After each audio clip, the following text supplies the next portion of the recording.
Good evening and welcome to the Candidates Forum presented by the League of Women Voters of Northwest Wayne County and the Oakland Area League. My name is Angela Ryan. Thank you. We don't usually get applause this early. My name is Angela Ryan and I'm the president of the Northwest Wayne County League. Tonight we have a two-part forum. We welcome the Republican candidates running in the 11th Congressional District primary election at 6:30, followed by the Democratic candidates at 7:35. The primary election is August 7th, and the winner of each party's election will face off against each other and any third-party candidates in the November election. The 11th District covers Canton, Plymouth, Livonia, and Northville in Wayne County, and numerous communities in Oakland County, too many to mention. They are north of Waterford and then east to Birmingham and Troy. The League of Women Voters is a nonpartisan political organization. We do not support or oppose any candidate running for any office. The League does take positions on issues after careful study, so you may see our name attached to an issue that we are advocating for or opposing. Membership in the League is open to all citizens who are at least 16 years old. So if you are interested in joining this public service organization, you can let one of the League members know tonight, or you can pick up one of these membership applications, which are on the table outside the door. If you live in Oakland area, they have a website too, and they are lwvoa.org, and you can go to their website to join. The League's main mission is to promote political responsibility through informed and active participation in government. One of the ways we do that is by having forums such as this one tonight. The League has also prepared a nonpartisan voter guide, which can be found online at www.vote411.org. By typing in your voting address, you can view the races on your primary ballot and the candidates' responses to questions posed by the League. The Northwest Wayne County League information is posted now. The Oakland area should be posted in the next couple of days. You can also find the link to the voter guide on our respective websites.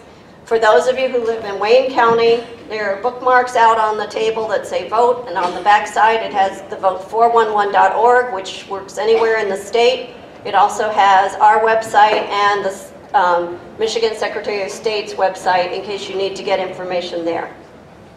If you would like to ask questions of the candidates, and we certainly encourage this, please write your question on a card and hand it to one of the ushers in the aisle. I only see, oh, there they are. They're way in the back, but they'll be up and down looking for you. Our moderator will ask as many questions as time allows. Questions should be brief, to the point, and should not include personal attacks on the candidates. They cannot be addressed to one candidate only because all of the candidates get the same questions. We reserve the right to screen the questions for duplication and clarity. At this time, we would ask all of our audience members to please be sure their cell phones are silenced. Many voters don't understand the importance of voting in a primary election. If you don't vote in a primary, it is very possible that your favorite candidate will not be on the ballot in November. Remember that you must choose either a Republican or a Democratic ballot in the primary. You can only vote for candidates in the party that you select. This rule applies just to the primary election in August. In the general election in November, you can cross party lines and vote for any candidate you choose. The views expressed in this forum are those of the candidates and not of the League of Women Voters. At this time, I'd like to introduce our moderator, League member Tara Moon, who will provide you with more details about tonight's forum.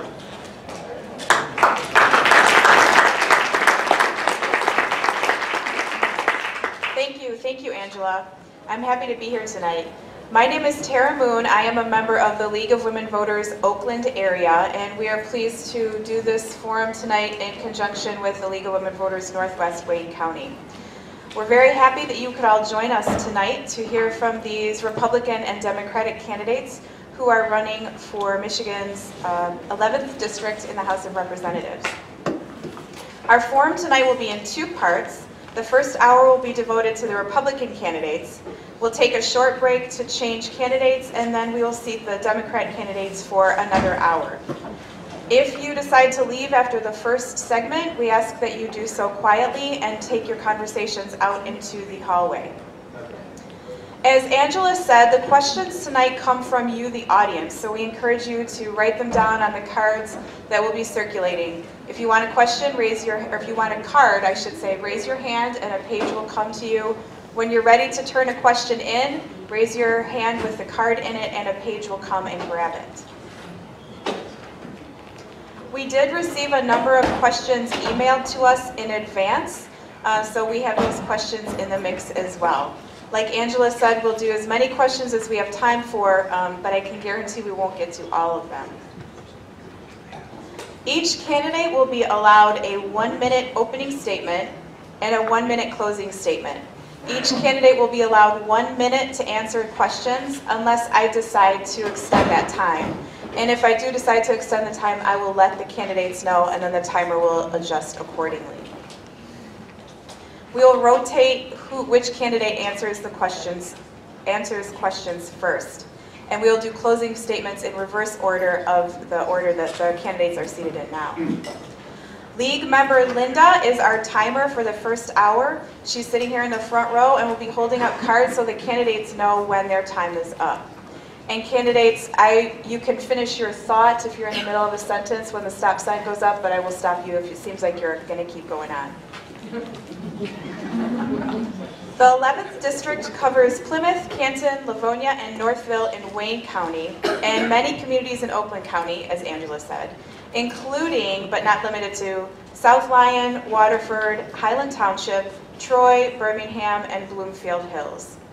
There are 5 candidates running in the Republican primary for the 11th District House Representatives.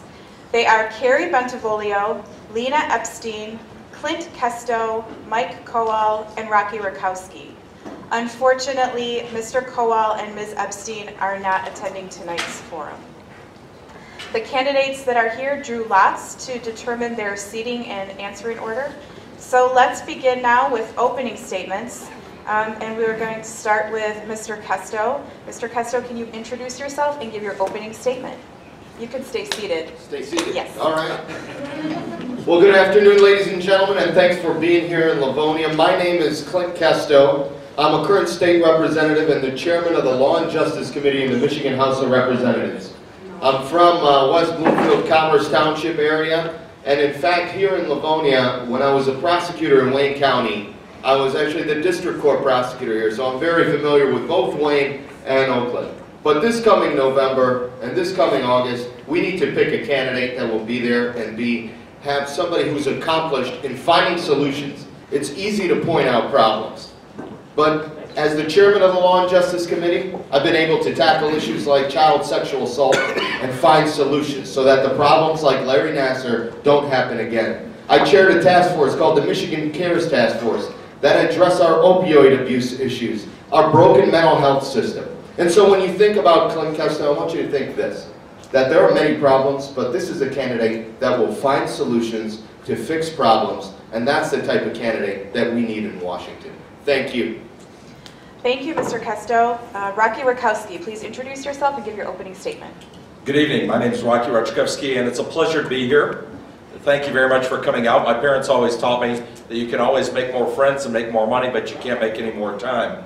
And the fact that you're investing your time tonight to see which candidate is the best that you believe in will fight for our district, the 11th Congressional District, means a great deal to me personally. I served in the military for 26.5 years and retired as a lieutenant colonel, so I think you know that I've got a commitment to service to others. And that's what we really need of the next representative. I'm less interested in being a congressman, and I'm more interested in being a representative. Because I'll share with you this, that I'm just as frustrated with what Republicans have done in Washington as I am with the Democrats. I'm very much interested to hear what your questions are, and looking forward to answering them. I'm Rocky Rakowski. Our website is rockyworksforus.com. Much easier than Rakowski Works For Us. Trust me. It's rockyworksforus.com, and I look forward to hearing from you and answering your questions. Thank you. Thank you, Mr. Rakowski. Mr. Carrie Bentivolio. Hello, ladies and gentlemen. My name is Carrie Bentivolio, the toughest name to pronounce. I used to be the congressman for this area between 2013 and 2015.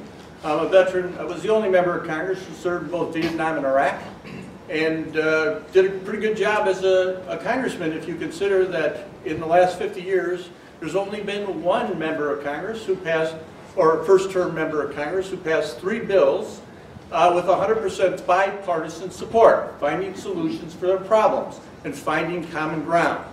And that person is right here, right here. I scored 100% for cutting government waste, which is good for both Democrats and Republicans, and rated the second most transparent member of Congress. I've lived in Oakland County my entire life, in Milford for 35 years. I have 4 grandchildren here in Livonia, where my daughter and son-in-law live. Thank you very much for the opportunity again to be here today, and thank you for coming out. God bless. Thank you, Mr. Bentivolio. I forgot to mention 2 important things, a couple of our ground rules. One rule for the audience, we ask that you stay silent throughout the presentation. Again, you can write your questions on cards, but we don't encourage you to say anything.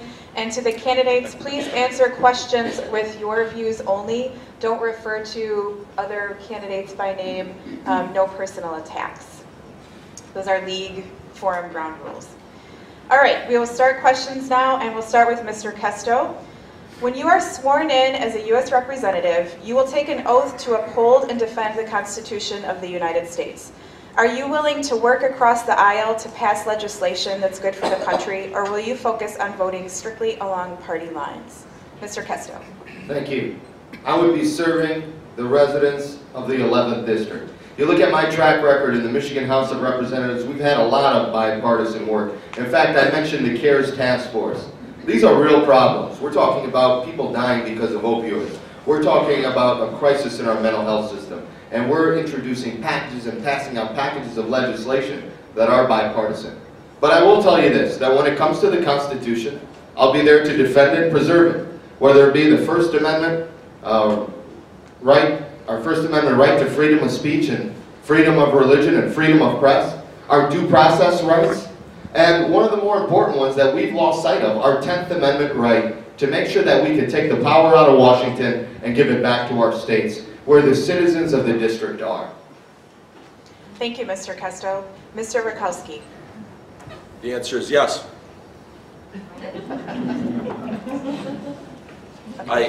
I believe that, like I said earlier, that I'm just as frustrated with what Republicans have done as I am with Democrats. I believe when the Democrats are right, they're right. When the Republicans are right, they're right. And we the people, know the best. The problem is that money has really made Washington dysfunctional. We have politicians that are more interested in preserving their political positions than they are working for the districts they represent. They're more interested in making fundraisers with lobbyists or even in their districts than they are working for the people. So yes, I'm looking forward to working with people that are right on the issues that take care of our district and our state and our nation. And of course, I will always preserve the Constitution of the United States. Thank you. Thank you, Mr. Rachewski. Mr. Bentivolio. Well, I was your congressman for 2 years. We won 2 constituent awards. And when you came into my office, nobody asked you if you had an R or D after your name. We submitted every single bill that I sponsored in Congress came from an idea or suggestion from people just like you. And we did not ask if you had an R or a D after your name. We passed 3 in the House of Representatives with 100% bipartisan support. That's not hyperbole. That's not political propaganda. That's the facts. Very simple. My job was to represent everybody in the 11th District. And I don't know if you know my history, but there were a lot of Republicans as well as Democrats that didn't like to see a regular guy who used to be a school teacher and served his country in 2 wars go to Washington and represent you folks. Guess what? We surprised them. We created history. We actually made history. Second most transparent member of Congress, 100% score for cutting government waste, passed 3 bills representing you. Thank you. Thank you, Mr. Bentivolio. The next question will start with Mr. Rachewski. I'm sorry. That's all right. Nobody can get it right. It's Rachewski, but that's all right. I'm trying. Rocky. Okay, the question is, would you support legislation that would require super PACs and similar 501c3 corporations to disclose their donors' names? Yes, and I think I mentioned in the previous conversation, I would prefer that we take money out of politics. completely. If we really want a transparent form of government, if we really want a government that works for us, the people, and lives by the laws that they pass, makes Congress live under the same laws that they pass for us to live under, I believe that taking money out of politics is the best way. It's the cleanest way. Now, many of you may not know my history. I worked on term limits in the state of Michigan. Many of you may not like it, many of you may like it, but I believe it was a start to transparent government. And I think that that's what the real question is searching for, is transparency, and to find out how we limit the amount of corruption of money in politics. Thank you, Mr. Wachowski. Mr. Bentivolio. Yes. I have, of all the Republican candidates up here, I have the least amount of money because we don't take PAC money, special interest money. They're laughing at our campaign because, well, we don't take PAC money.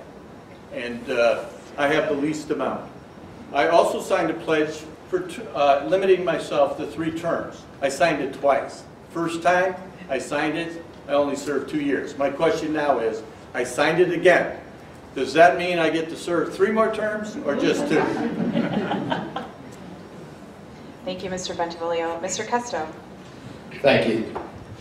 You know, there is corruption on both sides when it comes to money in politics. And there has to be accountability, and the legislature has to pass laws that hold accountable our election system. But I will say this, is that many times, first off, the Supreme Court has ruled that these are individuals when they are in PACs and entities like that. But here's the thing. This is the United States of America. And you can do and put your dollars anywhere they want, anywhere you want. And you can look at my reports, you'll see a lot of contributions from individuals just like yourself. And it's because it's an investment from those individuals that are in the 11th and the surrounding area that are saying this is a person that can be part of leadership in our country. That dark money, it's a problem. It's a problem. So let's remember that just because you're raising money from individuals like yourself, it's not bad, because that means you're a part of investing in a better future because of a great candidate like those that have contributed to my account to make our country better than what we have it today for our children and grandchildren. Thank you, Mr. Kesto. The next question will start with Mr. Bentivolio. Do you support continual increases to our defense spending, or should steps be taken to identify inefficiencies, wasteful spending, and obsolete programs in order to eliminate them and establish a more realistic defense budget? And I have to answer that in 1 minute? Wow. Yes, there's certain cuts, like I said, I got 100% support for cutting criminal waste. I'm very familiar with it. One of the ways we can cut some of the wasteful spending in our defense budget is looking at the contracting procedure. That's a very involved, complicated issue, but contracting for the national defense has a lot of waste in it. I guess I could ask you to take my word for it, but I spent a lot of time with DARPA, which is one of the arms of national defense. They do research and development for future programs. There's a lot of waste there. I understand some of it can be controversial as whether it's waste or not, but there is a lot of waste in the defense spending. We need to focus on where those cuts come from. Thank you. Thank you, Mr. Bentivolio. Mr. Kesto? All fraud, waste, and abuse should be cut out of the system. It doesn't matter whether it's in healthcare, military, education, you name it. Fraud, waste, and abuse should not be in the budget. And that's incumbent on having good representation to do that. You look at Michigan's budget, it's been on time. We're paying off debt, and we're saving money. That's the type of leadership you need in Washington. But the United States needs a strong military for them to be strong. And we need to have our military support our allies across the world so that we're protecting liberty, we're protecting freedom, we're ensuring that our economy is strong, that we're continuing to support those that are giving their lives abroad for us to have those liberties and freedom. So I think making sure that we are spending sufficiently for our military and for our men and women that are giving their lives, I think we must do that to have a strong America. Thank you, Mr. Kesto. Mr. Wachowski. The answer simply is yes. I'm the only candidate that served in a command position, both as an enlisted officer, as an enlisted soldier and as a commissioned officer in combat arms of the infantry. And I can tell you flat out that I believe the Pentagon spending should be audited. Now, if I was in Washington, unlike our current congressman, who serves honorably, our current congressman voted for the omnibus bill, I would have never voted for the omnibus bill. And the discussion on the omnibus bill was that we needed to improve our military and raise the spending. Well, my question is, how do you strengthen the military when you weaken the dollar? Our national debt is our #1 issue, our crisis to our economy, heading up very shortly on the horizon. And if we don't handle that, we're not going to be able to do anything economically or even with our military. As one that served with the soldiers, sailors, airmen, and Marines, I can tell you there's still quite a bit of waste in the Pentagon budget, and I don't see a $720 billion budget as being one that we need at this time. Thank you, Mr. Wachowski. We've had several questions about immigration. I'm going to attempt to combine 4 of them, so bear with me. And I'm going to give 2 minutes for this response. So here are some of the topics that have come in about immigration. How would you interact with the other side of the aisle to try to solve the immigration crisis? What is your position on DACA and zero tolerance? Do you support American tax dollars paying for a border wall? And what is your position on due process as it extends to illegal immigration? I'm happy to read those again if you want, and you've got 2 minutes. We'll start with Mr. Kesto. Thank you. Well, I'll answer it like this. There were kind of substantive questions about immigration overall. Number one, we are a country of immigrants. My parents came here. They came here the legal way in 1977, came here for the freedoms our country has to offer and the land of opportunity. And they've been successful. When we look at our borders, we have tunnels through our California-Texas borders. We have folks coming in and out trafficking narcotics, trafficking people. So number one, we have to fill those tunnels up. People are crossing the borders doing the exact same thing. Now I ask you, do you leave, if you left your door unlocked and somebody came in, would you kick them out or leave them in? So we have to build a wall as well, and I support that. But here's how you work across the aisle.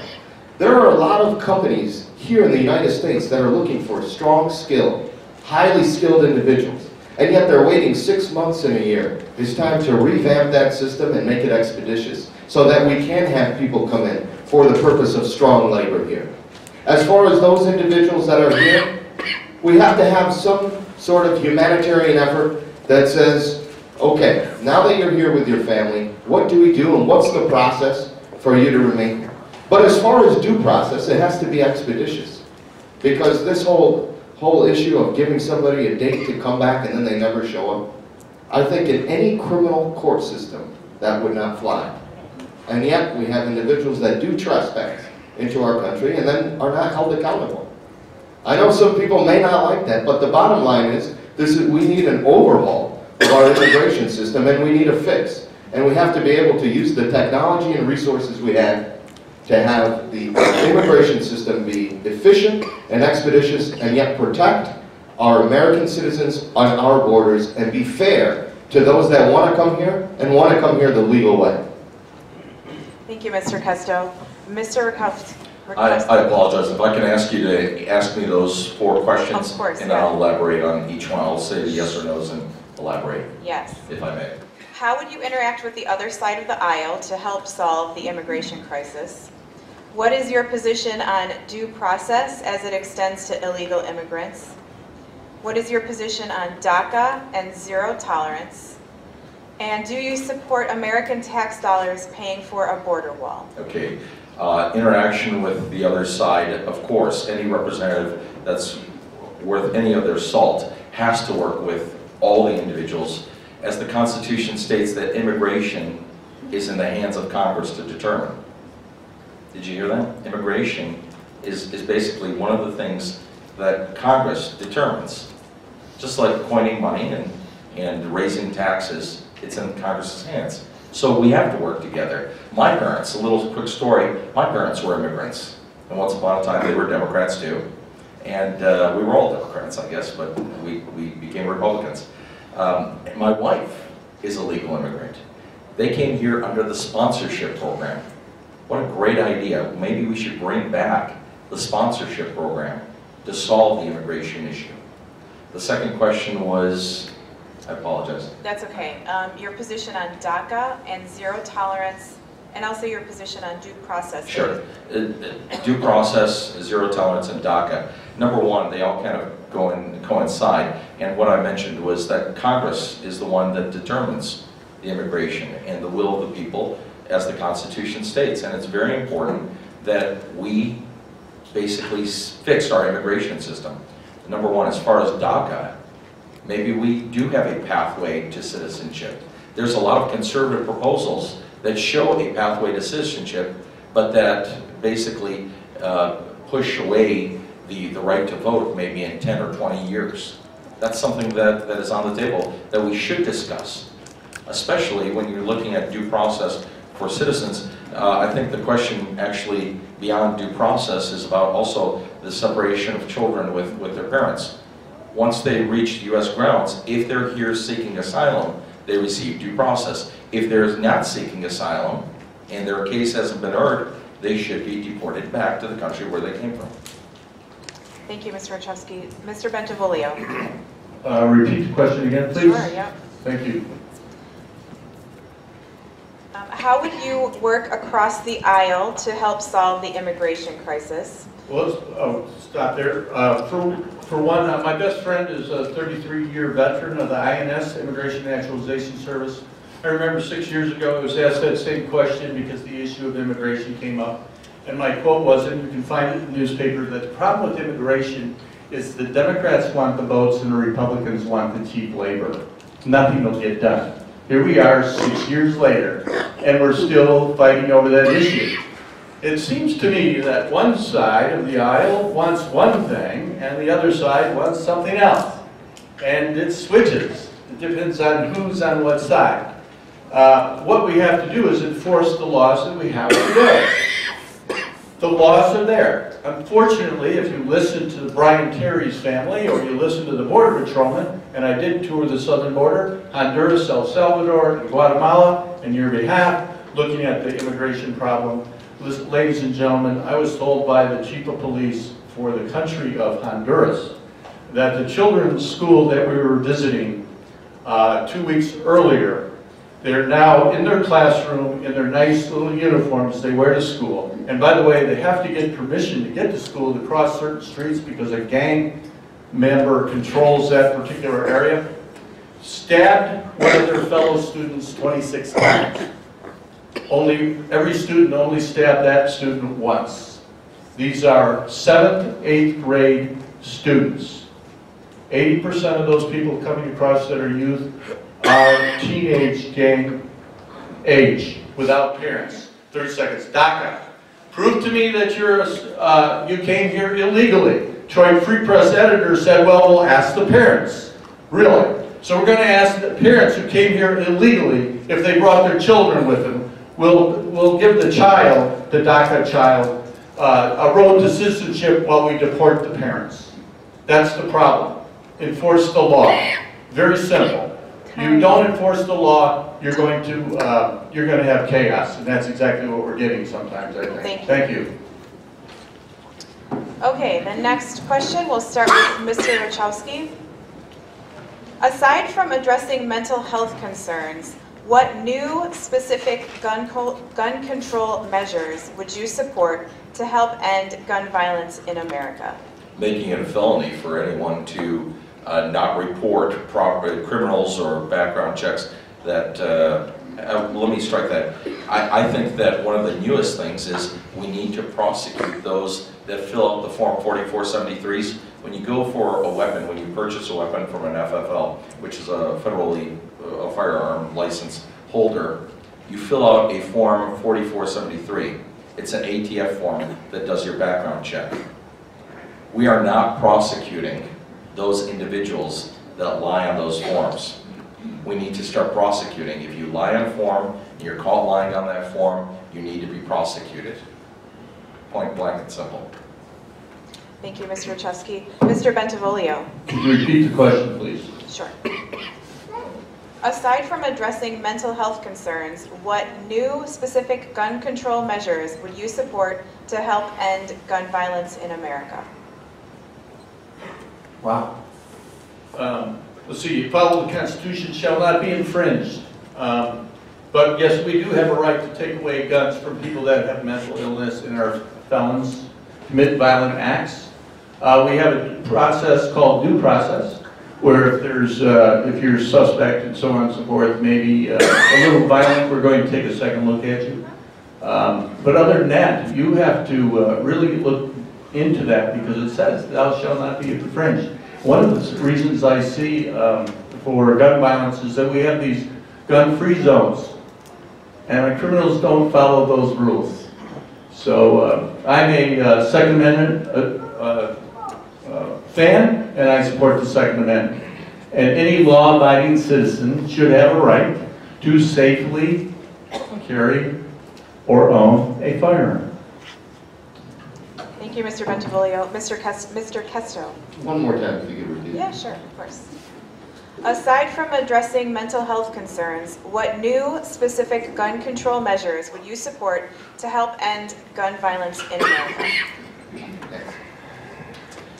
Well, number one, I do support our Constitution and the Second Amendment, and I have throughout my legislative career, and I have even as a prosecutor. When I was a prosecutor, we prosecuted a lot of cases of felons carrying guns, other individuals carrying guns and committing crimes, and then becoming felons. Individuals with domestic violence convictions, using their guns because they're habitual offenders, and those with mental health illness.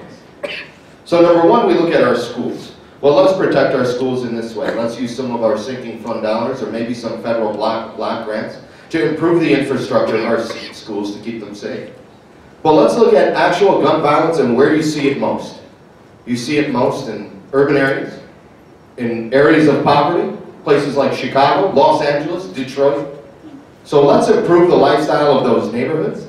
Let's make sure that we're giving them the power of knowledge rather than the power of being able to get their hands on a firearm.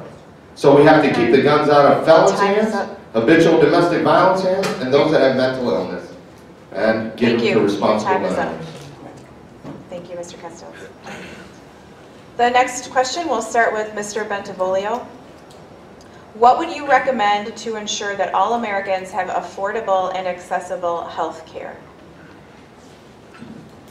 Still working on that one, folks. No answer. Okay, Mr. Kesto. I think for one, under the Affordable Care Act, we learn now that it's an unaffordable care act. Costs in healthcare have gone up, skyrocketed, and yet the quality and service of healthcare has not. In fact, it's been decreased. And I think some of those regulations in the 2,000 or so pages that they passed before reading had many, many unintended consequences.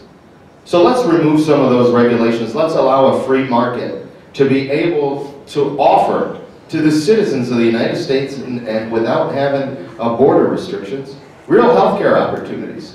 Some of them are good, like making sure that pre-existing conditions are a part of health care. But some of the rest, like only looking at patient satisfaction and being docketed for that. I mean, those are some of the things that we have to look at and revisit because it's really the Unaffordable Health Care Act now. Thank you, Mr. Kesto. Mr. Wachowski? Mr. Kesto is absolutely correct. It is the Unaffordable Health Care Act. And we've started seeing that because a lot of healthcare companies are actually leaving the market. And in many areas throughout the country, we're starting to see people that are either don't have a healthcare provider within the exchanges or have one. And then where's the competition? Where's the competition to decrease costs? So we need to expand competition by expanding more market incentives into healthcare. One of the other interesting things that we've actually discussed at the state level in Michigan, which is crazy when you think about it, is most providers don't show you what you're going to be paying for or what your insurance company is going to be paying for when you go see a doctor or when you get to an emergency room. You don't land in an insurance room and say, wait a minute, before you take care of me, how much is this going to cost? We need to have also transparency in our costs. Thank Thank you, Mr. Wachowski. The next question will start with Mr. Kesto. Do you support an increase to the minimum wage? Would you include a provision for a yearly adjustment based on inflation? Mr. Kesto. Thank you. Well, I don't think that it's government's role to create our minimum wage. I think that's what the free market is for. And that's what those that are in the labor force are for. To be able to show that what their value is to their employer, and then that the employer can pay them based on that value. Now we do have a minimum wage in the state of Michigan, and certainly in other states, and they're all different. But from a government standpoint, having limited government and allowing the marketplace to offer people certain wages is the way to go. It's not government's job. Thank you, Mr. Kesto. Mr. Wachowski? What's interesting is we're living in a time where, although it's some individuals that are unemployed are out of the job market, but when you look at the unemployment numbers, we're almost at what's considered by the economists as full employment. You know what that has done? That has increased the cost on the labor market if you want to hire people. Now, as I think the only individual that's sitting up here that actually hired individuals and has a company that has individuals and contractors, I will share with you that we pay above minimum wage in many areas because that's what the market says. And I don't believe it's the government's role to dictate, because once it dictates, then it sets a false floor. That's something that we need to be cognizant of as well. Thank you.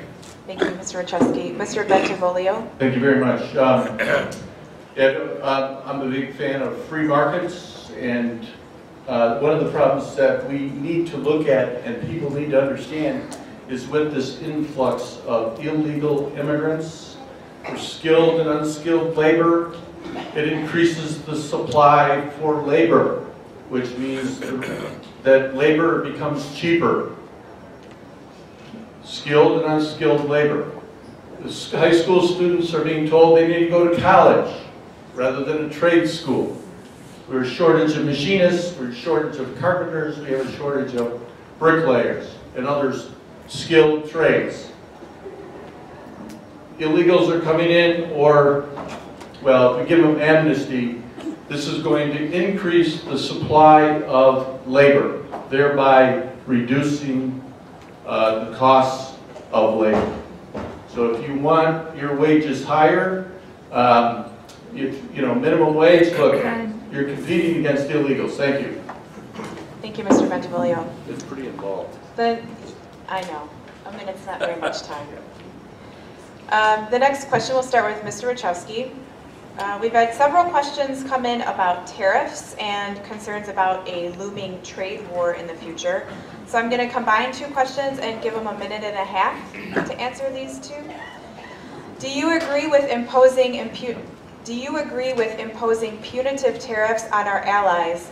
Do you think a trade war will be beneficial for the U.S.?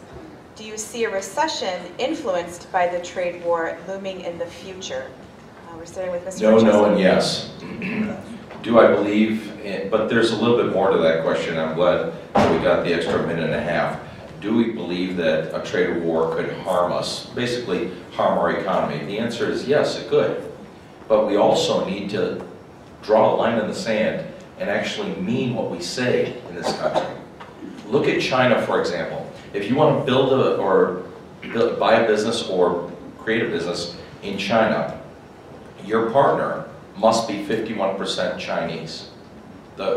Automatically, the business must be 51% Chinese. If it's in the manufacturing technology or information technology or what have you, automatically that 51% is automatically a government concern, a government business. But yet Chinese come to the United States and they buy American businesses freely because it's our open market. And yet they put tariffs on our goods, but yet we have an open market. So at one point, we need to draw a line in the sand and say enough's enough. I think I'm the only one of all the candidates that actually is affected by the tariff. $9.3 million of my business is actually affected by the tariffs. So it's something that affects us here in Michigan, affects the automotive industry, but It's something that we need to look at on a case-by-case example. You mentioned, Ms. Todd, you mentioned about our allies. It's not good to fight with our allies. By the way, tariffs are taxes, and it's government money that's going to the government. Thank you, Mr. Rachevsky. Mr. Bentivolio. Yeah, tariffs affect us all. It's a tax on the consumer. Very plain and simple. Yes, it does protect certain businesses. It inspires other businesses to go into, or other people to invest. But it will affect us all because, for instance, the tariff on aluminum means that that can of beer or soda pop that you buy is eventually going to be affected. I already tried to have a little project in one of my barns, and I wanted to buy some sheet metal, the same kind of sheet metal that you see on your ductwork in your home, and the price is more than tripled. Luckily, I found one supplier that is not affecting. Now, the tariffs aren't in effect yet, but they're anticipating it, so they raise the price, which basically means you're going to be affected because if you build a new home or get a new furnace or buy anything that's made of metal, including that terrific F-150 that I drive, that's made of almost entirely aluminum, at least for the body, and that's going to be affected. It's going to affect it. It's going to drive up the cost unless American manufacturing can react quick enough and get in the business of competing with Canada and other countries on that aluminum. So it just doesn't affect one employer. And by the way, they pass that on to you, the consumer. So it affects us all. I'm not a big fan of tariffs, but I think we should be treated fairly, and we should force the world markets to treat us fairly. Thank you. You didn't have to raise that sign, did you? Thank you, Mr. Bentivolio. Mr. Kesto. Yeah, thank you. And, you know, I think it affects us all. My family has a business, and we've got multiple businesses. I've hired people, let people go, unfortunately. But the business is a convenience store out in Sterling Heights on Mound Road, which is full of strong auto manufacturing facilities. But this whole thing about are we causing a war? We've been losing this battle on tariffs to other countries, to China, to India, to Mexico. We've been losing because we were at a disadvantage. We just never saw it because it was so incremental. They were taking advantage of loopholes by sending their products and goods through our allied countries where we have free trade agreements. And then they come into our country after tariffs have been placed on them. And then they have tariffs on our goods. So this has been looming for many years. And now it's time to have the policy, as our president is doing, of putting Americans first and putting American jobs first and putting American ingenuity in manufacturing first. So I don't see a problem in this, in making sure that we have a strong economy, that we're not being taken advantage of by any country, ally or otherwise. So I support what President Trump is doing in renegotiating to put American jobs first and American people first. Thank you, Mr. Kesto. The next question will start with Mr. Bentivolio. What can you do to legislate for Great Lakes water protection? Specifics, please. Topics of interest are Asian carp, pipelines, and environmental controls. Wow, that's a tough one. It takes more than a minute and a half, or what, 1 minute? We're back to a minute. Oh, my goodness. Well, the Asian carp thing is, I guess there's $1 million bounty on anybody that can solve that problem. And we still haven't come up with it. I don't know the answer to that one. I'm watching it as closely as you are. On water, ladies and gentlemen, we have in Highland Park, we have a water treatment plant that was used to be owned by Ford Motor Company. It now sits idle, except for the pipeline. I think St. Clair Shores actually taps into it free of charge. That should be reopened and rebuilt or renewed, and there were companies willing to do that. And unfortunately, because of some of the bureaucracy and corruption in our system, the people that wanted to buy it and rebuild it were turned away. Yeah, water quality is very important. We need to focus on that. There is a pipeline, I understand, that's owned by Canada that needs some repair. We have right here in Livonia, we have a problem underneath in our water table. Your time is up. Your time is up. Okay, thank you. Thank you, Mr. Bentivolio. Mr. Kesto. Thank you. Yeah, it's interesting. We put a man on the moon, and yet we can't figure out what to do with Asian carp. So we have to use our technology that is at our hands. But also, I think that there has to be strong agreements between the Great Lakes states. You see, Michigan can have a regulation, and Ohio can have a regulation, and Wisconsin and Minnesota, and if they're all different, it doesn't matter whose is stronger or not as strong, because it's like a bathtub. If you put stuff on one side, it's in the whole bathtub. So we have to be stronger in terms of our agreements with our neighboring states, and the federal government can help facilitate that. The Line Pipe 5 pipeline, I think that issue is of more serious concern. We have to make sure that our waterways are protected, that our fresh water in our Great Lakes is protected. And I'm a conservative, and a lot of my colleagues say, well, you know, the pipeline is there, but I can tell you this, I do have grave concerns.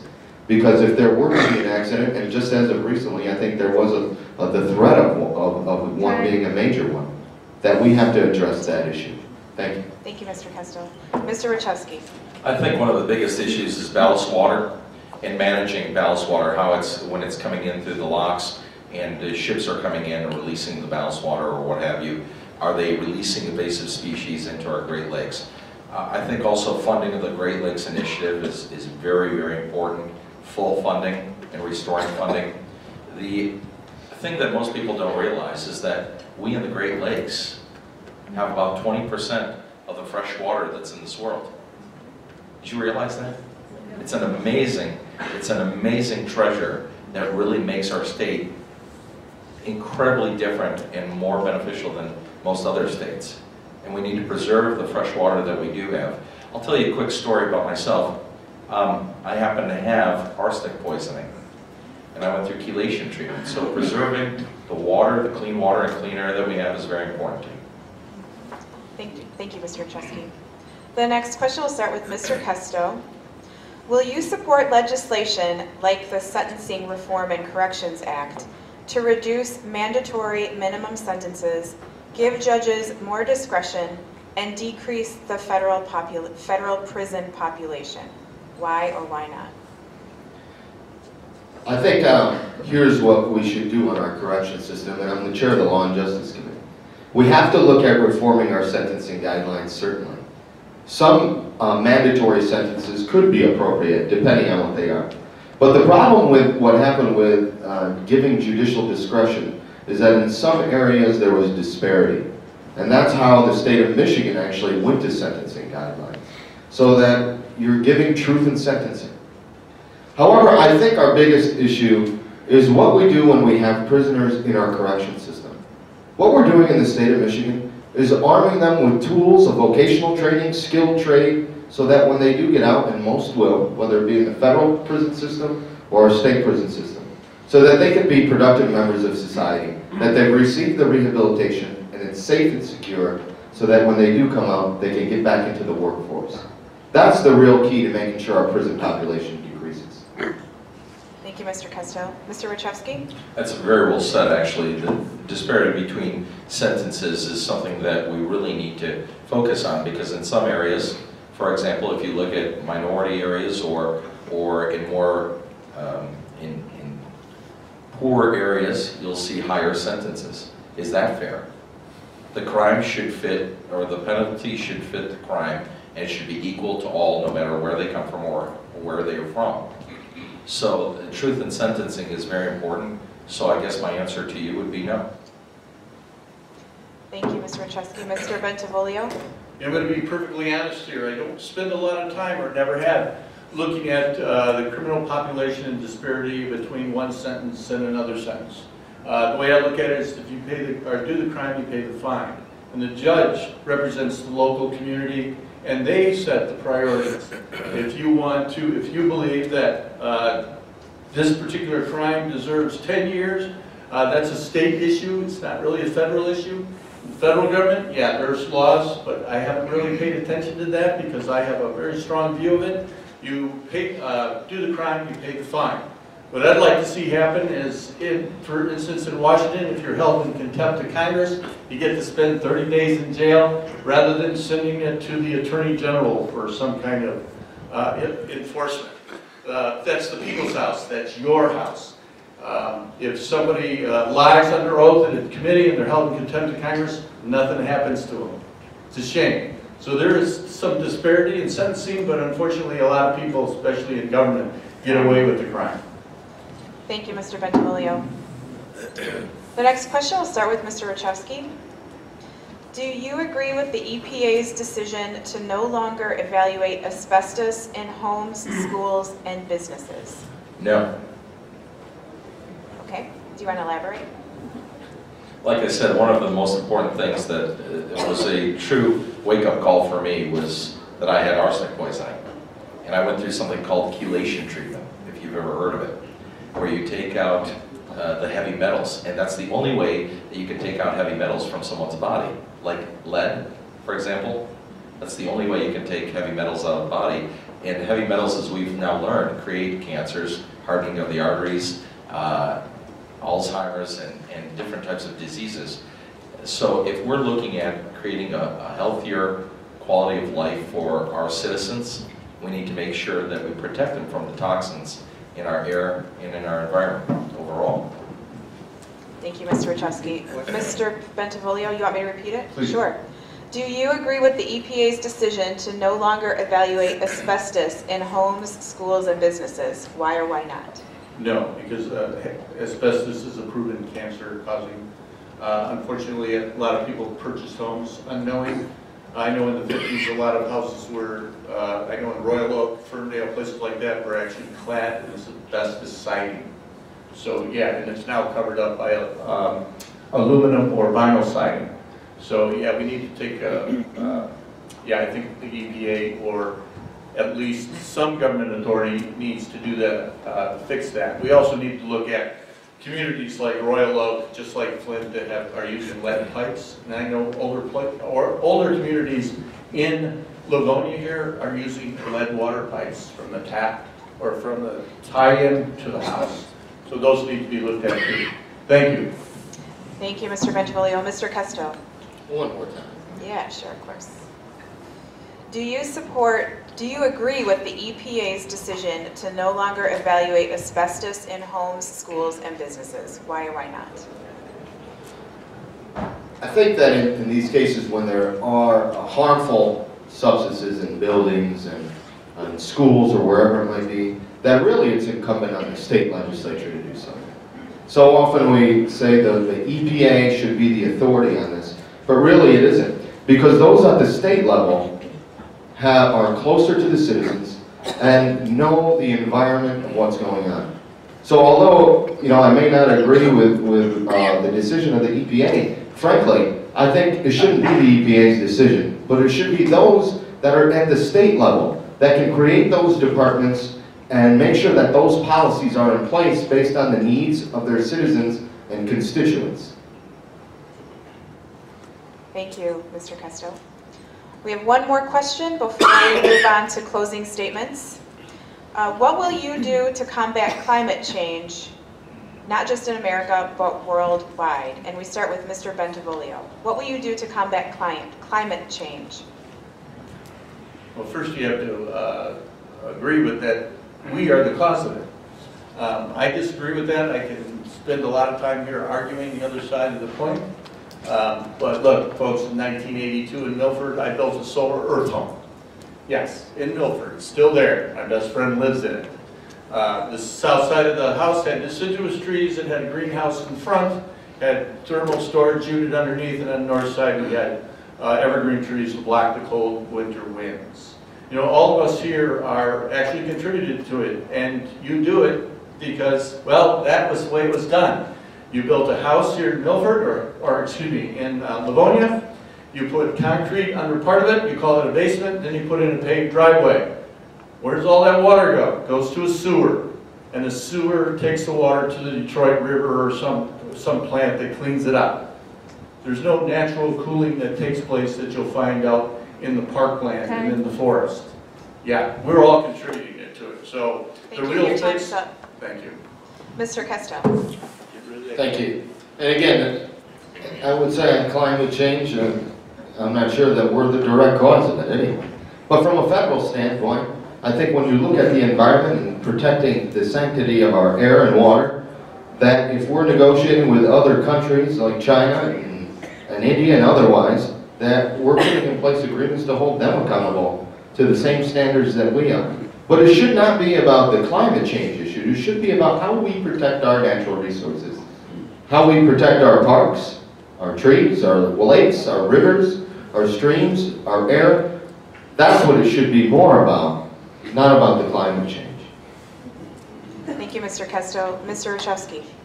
I believe it comes down to the pollution of the environment, and that's something that I would obviously work on because I've learned a lot about it recently. But as far as climate change, if you're looking for someone to support a Kyoto type of agreement or a Paris Accord, I'm not your guy. You may want to vote for one of the other candidates, because I believe that those agreements were very poorly drafted, and they were drafted in a way that punishes American manufacturing and American innovation. We should incentivize manufacturing, not punish manufacturing that uses fossil fuels. Thank you, Mr. Rachevsky. That concludes the question portion of this forum, and we will now turn to closing statements from the candidates, and we'll go in reverse order. So we'll start with Mr. Bentivolio. 1 minute for closing statement. Thank you very much for the opportunity to speak to you today, ladies and gentlemen. As you can tell by the questions, there's not always simple 1-minute answers. And that's one of the things I take great pride in as your congressman for 2 years, is that we did spend a lot of time because with our constituents, meeting with constituents, getting educated. When you go to Washington, it's kind of like drinking water from a fire hose. But God gave me 2 ears and 1 mouth so I could listen twice as much, and that's why we passed. That team, Bentivolio, representing this congressional district, passed 3 pieces of legislation with 100% bipartisan support, got 100% support for cutting government waste. I want to tell you and stress that, can't stress it enough. When I go to Washington, I can hit the ground running. We won 2 constituent awards for listening to everybody. We had a mobile office that traveled all over the community, meeting with people on their Social Security issue, Medicare issue, military issues, veterans issues, whatever the case may be. We're always there to serve, and that's why we won 2 constituent awards. In 2 years I was there, and if you can show me a congressman in Michigan that did that for 2 years, I'll buy you lunch. Thank you. Thank you, Mr. Bentivolio, excuse me. Mr. Rachevsky, your closing statement. Truly, I'm grateful to be here in front of all of you, and by the way, I thank the person that sent up the 2 cough drops. I appreciate that tremendously. I'm sure you do too. But from the bottom of my heart, I'm very grateful that you spent some time tonight with us to learn a little bit about who we are as individuals. Because it really takes a lot to run for office. And I'm running for office not because I want to be a congressman. I'm running for office because I want to be a representative. For those that may not know, I have a 4-year-old daughter and a wife. We live in Troy, Michigan. And I want my daughter to have the same opportunities that I had growing up. I want all of our children to have a safer environment. I want to make sure that their economy is just as strong as it is right now without the national debt. I want to make sure that we have a country that we can be proud of and move forward and grow and prosper together. Not fight constantly with the political rhetoric. Look at our website, rockyworksforus.com. I hope to earn your support. Thank you. Thank you, Mr. Rachevsky. Mr. Kesto. Thank you, and thank you, ladies and gentlemen, all for being here. My name is Clint Kesto, and I appreciate you being here and listening to us. This election comes down to something real simple. Is the candidate qualified, and can they get the job done? I'm a former prosecutor. I worked here in Wayne County, prosecuted many cases to keep our environment safe, to protect against child abuse, to protect our seniors against those that are targeting them. I did the same thing in the Michigan House of Representatives. I chaired the Judiciary Committee. I chaired the Law and Justice Committee. We got things done to address our mental health system, to address the opioid crisis. And in Washington, I'll do the same thing. Be there to work for you, to find solutions, not just to point out problems. To be able to make sure that we have a market that can facilitate creating jobs. Because as we create jobs, we give individuals a purpose. We allow for their children to have better schools, safer roads, a safer community. And we need to have it with a strong military and a strong border. And I thank you and I appreciate your support come August 7th. Thank you. We'd like to thank the Republican candidates who participated in tonight's forum for the 11th District House of Representatives. At the primary election on August 7th, voters will need to choose either a Democratic or a Republican ballot, and your choices in the primary are restricted to that party. The Republican and Democratic candidates who earn the most votes will face off against each other and other third-party candidates in the general election on November 6th. We'll now take a quick break to set up for the Democratic candidates. As I said, if you're leaving after this segment, please exit quietly and take your conversations to the auditorium. Thank you, Republican candidates.